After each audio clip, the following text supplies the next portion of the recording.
दिखाई दे या ना दे, सुन लीजिएगा ना तो बहुत सारा याद हो जाएगा। ठीक, हम आज जानने जा रहे हैं भारत के राष्ट्रीय प्रतीक यानी ध्वज के बारे में। किसके बारे में? ध्वज के बारे में। सबसे पहले आपको पता होगा, एक लाइन में बचपन में ही आपको सिखाया गया है कि हमारे देश का राष्ट्रीय ध्वज का नाम क्या है? तिरंगा। राष्ट्रीय ध्वज का क्या नाम है? तिरंगा है। ये पता है आपको? तो भारत का जो राष्ट्रीय ध्वज तिरंगा है, आखिर इसे पहली बार कब माना गया कि यह राष्ट्रीय ध्वज होगा?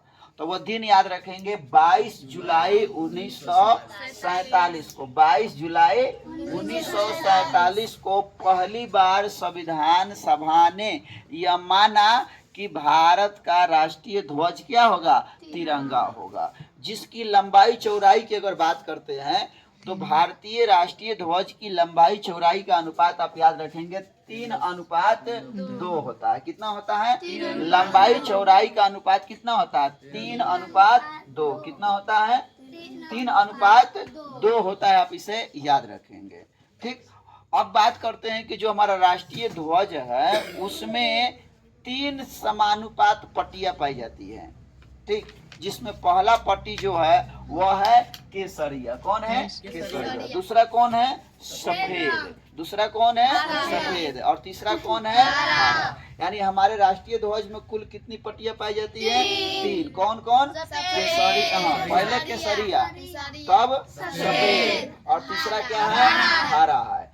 अब देखिए इसमें आगे क्या है। जो हमारा सफेद पट्टी है, सफेद पट्टी के अगर ठीक बीचों बीच आप देखिएगा तो उसमें एक चक्र बना होता है, जिस चक्र में 24 तिली है। कितनी तिली है? 24 तिली है। अब पूछा जाएगा कि ये जो चक्र है, जो हमारा राष्ट्रीय झंडा में जो बीचों बीच में जो चक्र पाया जाता है, यह चक्र कहाँ से लिया गया है? ठीक, यह चक्र कहाँ से लिया गया है? तो आप याद रखेंगे, यह सिंह स्तंभ से लिया गया है। कहाँ से लिया गया है? सिंह स्तंभ से लिया गया है। यह सिंह स्तंभ किसने बनवाया है? तो अशोक ने बनवाया था। किसने बनवाया था? अशोक ने बनवाया था। ये कहाँ है? तो यह सारनाथ में है। कहाँ है? सारनाथ में है। यह वही सारनाथ जगह है जहाँ गौतम बुद्ध ने पहली बार उपदेश दिया था। तो वहां पर अशोक ने क्या बनवाया था? सिंह स्तंभ, जिस पर देखिएगा चारों ओर से शेर खड़ा है और बीचों बीच चक्र बना हुआ है। तो उसी चक्र को हमारे भारतीय राष्ट्रीय ध्वज के बीच जो पट्टी है, सफेद पट्टी, उसमें जगह दिया गया है। अब हम बात करते हैं कि जो हमारा राष्ट्रीय ध्वज है, आपको पता हो गया कि इसमें कितने पट्टी पाई जाती है? 3। कौन कौन? केसरिया, सफेद और हरा। तो जो हमारा केसरिया है, ठीक, केसरिया वह कौन सी का प्रतीक है? इसको याद रखेंगे, पूछा गया है सवाल में।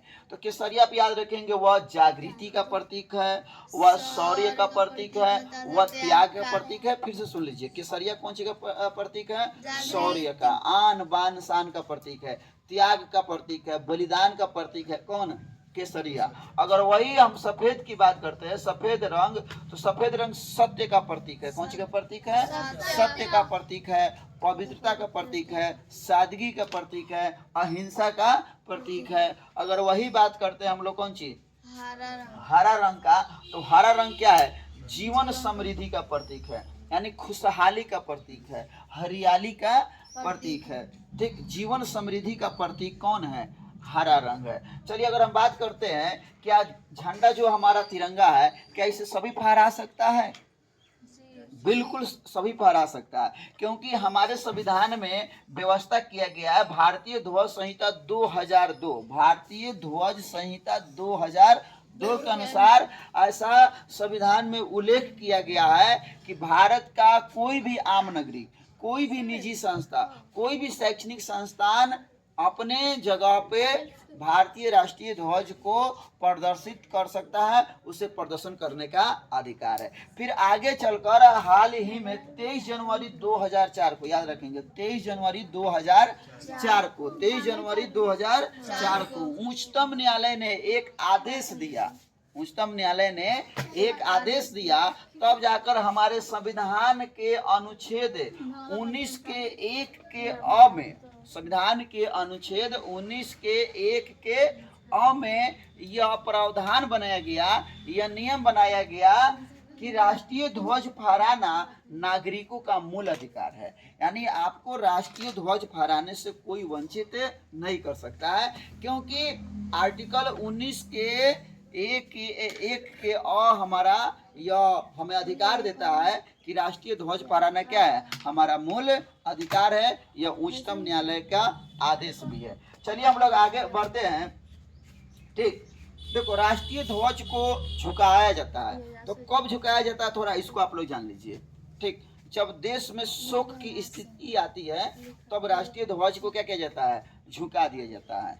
कब कब, तो अगर हमारे देश में सर्वोच्च पद क्या है, राष्ट्रपति, उसके अलावा प्रधानमंत्री या उपराष्ट्रपति, यानी राष्ट्रपति, प्रधानमंत्री, उपराष्ट्रपति, अगर ये पद पर है और पद पर रहते हुए अगर इनकी मृत्यु हो जाती है, ठीक, तो उस परिस्थिति में देश हमारा शोक की लहर में चला जाता है और उनके सम्मान में कहिए देश की स्थिति को व्यक्त करने के लिए राष्ट्रीय ध्वज को पूरे देश में 12 दिनों के लिए झुका दिया जाता है। तो कौन कौन, राष्ट्रपति, प्रधानमंत्री, उपराष्ट्रपति, अगर सेवा में रहते हुए, पद में रहते हुए अगर निधन उनका होता है तो संपूर्ण देश में ध्वज को कितने दिनों के लिए, 12 दिनों के लिए झुका दिया जाता है, आप याद रखेंगे। और वही उपराष्ट्रपति कर रहे हैं, पूर्व राष्ट्रपति, पूर्व प्रधानमंत्री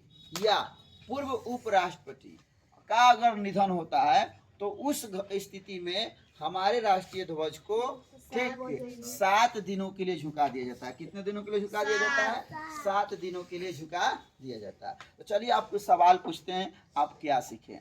चलिए बताइए, भारत का राष्ट्रीय ध्वज कौन है, तिरंगा। उसमें कुल कितने रंग है, सबसे ऊपर, बीच में, नीचे, चलिए उसमें सफेद पट्टी के बीच में क्या पाया जाता है, चक्र पाया जाता है। उस चक्र में कितनी तिलिया होती है, चलिए उस चक्र को कहाँ से लिया गया है, सिंह स्तंभ से। सिंह स्तंभ किसने बनवाया है, अशोक ने। वह सिंह स्तंभ कहाँ है, सारनाथ में। एक और बताया है कि बुद्ध ने सबसे पहला उपदेश कहाँ दिया, सारनाथ में। चलिए बताइए, क्या झंडा को कोई भी फहरा सकता है, कैसे मान ले, क्या अधिकार है, किसके तहत, आप सीधे याद रखेंगे।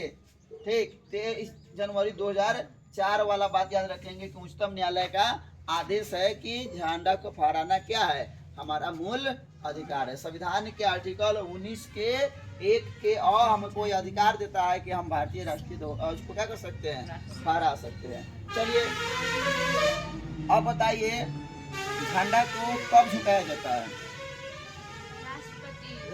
हाँ, राष्ट्रपति, प्रधानमंत्री और उपराष्ट्रपति का निधन होता है कितने दिनों के लिए, 12 दिनों के लिए। अगर उपराष्ट्रपति, पूर्व उपराष्ट्रपति मरते हैं तो कितना दिनों के लिए, पूर्व प्रधानमंत्री मरते हैं तो, पूर्व राष्ट्रपति मरते हैं तो 7 दिनों के लिए। चलिए, तो आई होप कि आपको समझ में आ गया होगा, कोई दिक्कत। चलिए, तो आप लोग भी क्या कीजिए, चैनल को एक से एक जानकारी के लिए सब्सक्राइब कीजिए।